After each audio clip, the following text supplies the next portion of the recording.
Doc, gracias por venir, ya hacía falta. Vamos a hablar de la Atlántida y la Lemuria. Vamos de lleno al tema. Atlántida y la Lemuria, ¿son lo mismo? ¿Son dos cosas diferentes? Una estuvo antes, la otra estuvo después. Hay tanta información que incluso dicen que hay algunas razas humanoides vinieron aquí a la Tierra y entonces formaron la Lemuria y otros formaron la Atlántida, se separaron, en fin, ¿qué nos puede decir? Bueno, comenzaremos diciendo de que hay dos historias, una la que nos han contado, la historia oficial, y otra es la verdadera historia, que para mi punto de vista debería de ser reescrita, puesto que hay muchas incongruencias, digamos, en los aspectos de la historia formal que no coinciden con los eventos que ocurrieron realmente en épocas pretéritas. La Lemuria y la Atlántida son dos cosas muy diferentes. La Lemuria fue mucho más antigua que la Atlántida. Estamos hablando aproximadamente, según las comunicaciones con los maestros, de hace 16 millones de años, aproximadamente cuando la Lemuria estaba en su esplendor. Recordemos que la Lemuria viene siendo como la capital del gran continente de Mu, que en un momento inicial era parte del continente al cual la historia oficial llama Pangea. Ok, deberíamos de dedicarle un tema completo al continente de Mu y a su historia. Por supuesto. Ok, lo haremos en otra oportunidad. Entonces, en base a lo que nos dice, la Lemuria y la Atlántida no coexistieron. ¿Cómo no? Coexistieron en las últimas etapas. Okay. Realmente, si enfocamos la Lemuria como continente, como civilización, si se quiere, tenemos que decir de que fueron varias etapas que se vivió en la Lemuria, con muchos acontecimientos que podemos poco a poco irlos tratando en la medida posible, ¿verdad? Para poder definir realmente cómo fue de que los sobrevivientes de la Lemuria llegaron a la Atlántida y dieron sus conocimientos a los primeros atlantes para que estos pudieran desarrollar su civilización. Ok, entonces, quienes vivían en la Lemuria, ¿era una raza humana anterior a la nuestra, originaria del planeta? ¿O era, como dicen algunos investigadores, una raza humanoide proveniente de otro lado que por diferentes circunstancias vinieron a parar acá? Hay varias versiones. Algunos autores afirman de que existía una raza, digamos, evolucionando en ese momento, propia del planeta, que venía de la etapa anterior, que era la raza hiperbórea. En la hiperbórea realmente el hombre, según lo que se tiene, las informaciones que se tienen, el hombre no era totalmente físico, sino que tenía más bien una condición, si se le quiere llamar desde el punto de vista dimensional, era más etérico que físico. La raza de Lemuria, ya obviamente una raza de 3 dimensiones, o sea de 3D, comenzó, digamos, la evolución junto a otras razas que vinieron siempre tanto del interior de la Tierra como del espacio abierto. Ok, entonces podríamos decir que desde su perspectiva y de sus estudios, la Lemuria es una combinación. Hay parte de una raza que cambió de frecuencia vibratoria y hay otras razas que vinieron fuera del planeta y hay otras razas que salieron dentro del planeta. Y hubo un mestizaje, por decirlo así. Sí es, porque la Lemuria, digamos, que viene siendo como la cuna de la humanidad física. ¿Eran tipo humanoides? ¿Eran como nosotros? Eran tipo humanoides, solo que eran diferentes en altura, en estructura también. Acuérdate que en esa época existían todavía algunos remanentes digamos, de grandes reptiles. Algunos afirman incluso que de dinosaurios, aunque no todos los dinosaurios, como nosotros pensamos, se extinguieron en el famoso evento de Yucatán, ¿verdad? Entonces una raza con una estatura de unos 4 o 5 metros fácilmente podía enfrentar una situación de ese tipo, pues no podía ser, digamos, arrasada por reptiles gigantes o dinosaurios. A ver, como estas son cápsulas cortas, vamos a dedicar un especial para hablar de cada una de las razas. Porque no solo existió la Lemuria y la Atlántida, sino que son otras razas las que hay que tomar en cuenta. Pasémonos, doctor, y avancemos en el tiempo. La Atlántida, ¿quiénes eran? ¿Realmente fueron sobrevivientes de la catástrofe? ¿O es otro rollo el que tenemos que tomar en cuenta? En la Atlántida, digamos, se combinan sobrevivientes de la Lemuria, en la gran catástrofe que hundió el continente de Mu, pero también podemos decir que está el componente extraterrestre, siempre presente. Y más adelante, si querés, podemos tocar el tema de la venida de los Anunnaki.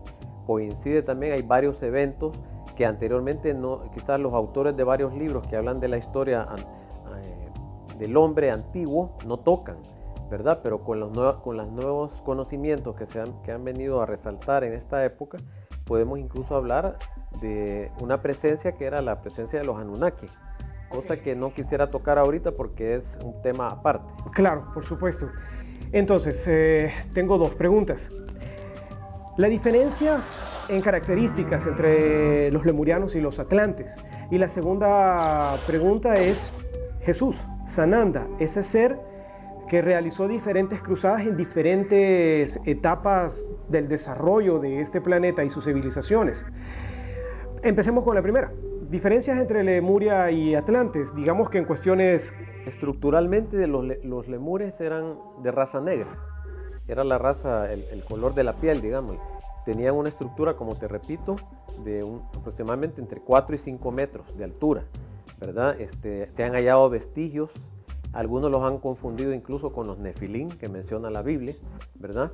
Pero hay bastantes pruebas, digamos, arqueológicas, antropológicas, a la fecha, que demuestran realmente que hubo una diferencia. Incluso el famoso investigador Erich von Däniken, en alguno de sus libros, si mal no recuerdo, creo que fue en El mensaje de los dioses, en uno de sus libros, habla de que se han encontrado pruebas de que el hombre caminó junto a los dinosaurios. Pues hay pruebas antropológicas, ¿verdad?, donde se han hallado huellas de dinosaurios junto al hombre. Ahora, los atlantes eran la raza cobriza, o sea, es la raza que dio origen quizás a las tribus autóctonas de Estados Unidos, o sea, digamos, los cherokees y todas esas razas de indígenas norteamericanos que generalmente tenían piel roja, ¿verdad?, que les llamaban los pieles rojas. Ok, y supongo que también hay que tomar en cuenta el mestizaje cuando los Anunnaki vinieron y metieron su cuchara, que algo tuvo que haber sucedido. Sí, habría que hacer una convergencia, pudiéramos decir, si le podemos llamar así, entre lo que sucedió en la manipulación genética que hicieron los Anunnaki versus lo que estaba ocurriendo ya como una evolución natural en el planeta. Acuérdate de una cosa que no hemos tomado en cuenta. En el periodo de la Lemuria vinieron también los Kumaras. Los Kumaras eran seres que venían de Venus. Los 7 Kumaras aterrizaron en el gran desierto de lo que hoy llamamos el desierto de Gobi, y esos fueron los que instauraron el gobierno interior de la Tierra, que es otro tema también que se puede tocar más adelante, ¿verdad? Vamos al tema de Jesús, de Sananda. Realizó diferentes cruzadas, que significa que hizo misiones en diferentes humanidades. ¿Qué pasó con él en la época de Lemuria y qué pasó con él en la época de la Atlántida? Y me llama mucho la atención la época de la Atlántida porque estaban los Anunnakis presentes. Entonces, quieras o no, uno no deja de pensar en una especie de confrontación. Ahora, acuérdate que las épocas son distintas, ¿verdad? O sea, que ahí habría que hacer una investigación, si lo tenemos a bien hacerla, ¿verdad?, sobre la época exacta en que vivió el Señor Jesús, que en esa época tomó otro nombre, por supuesto. Los maestros nos mencionan de que él tuvo 9 jornadas mesiánicas en el planeta, 2 de ellas durante el periodo de la Lemuria, otras 2 durante el periodo de la Atlántida. En la Lemuria, por ejemplo, tomó el nombre de Juno, que fue la primera encarnación de él, y después fue Numu, otra encarnación de él en épocas diferentes de la Lemuria, en la cual él tuvo su experiencia. Ok, y su propósito era el mismo, elevar la conciencia. Correcto, podemos hacer digamos, un resumen de eso, ¿verdad? En la Atlántida, por ejemplo, tuvo también sus jornadas mesiánicas como Anfión y como Antulio, 2 personajes diferentes que actuaron en esa época y que lucharon principalmente en la época de la Atlántida, lucharon contra las logias de magia negra que existían en esa época. ¿Es correcto hacer el símil El Shaddai, Sananda, Jesús? Él tiene varios nombres. ¿O El Shaddai es otro personaje? Sí, la verdad es que Jesús el Cristo, o Jesucristo como lo conocemos, él es un personaje que viene de fuera del planeta, o sea, de Tesirio. El verdadero nombre de él es Rashbandira y se le conoció en la época moderna conocido como Sananda, ¿verdad? Es el mismo personaje que estamos hablando y que la gente conoce como el Cristo histórico. Doc, nos traen un mapa también para que la gente tenga conocimiento de algunas referencias de la Lemuria y la Atlántida. Correcto, investigando nos hemos dado cuenta, por ejemplo, de que Rapa Nui, que es la isla de Pascua, que tú sabes tiene jurisdicción de Chile, de la República Chilena, y hemos encontrado otra isla que está un poco más alejada, ¿verdad? Y esta otra isla también tiene como que fuera casi prima hermana de Rapa Nui. ¿Y qué hay con estas islas? Países famosos que se encontraron en Rapa Nui, se habla, o sea, hay una leyenda en Rapa Nui que realmente eran estos monolitos de tierra que pesan casi más de 12 toneladas y miden casi, podemos decir, algunos 8 hasta 10 metros de alto. Eran una raza que fue petrificada y no son exactamente estatuas que construyeron los habitantes de Rapa Nui en la época antigua.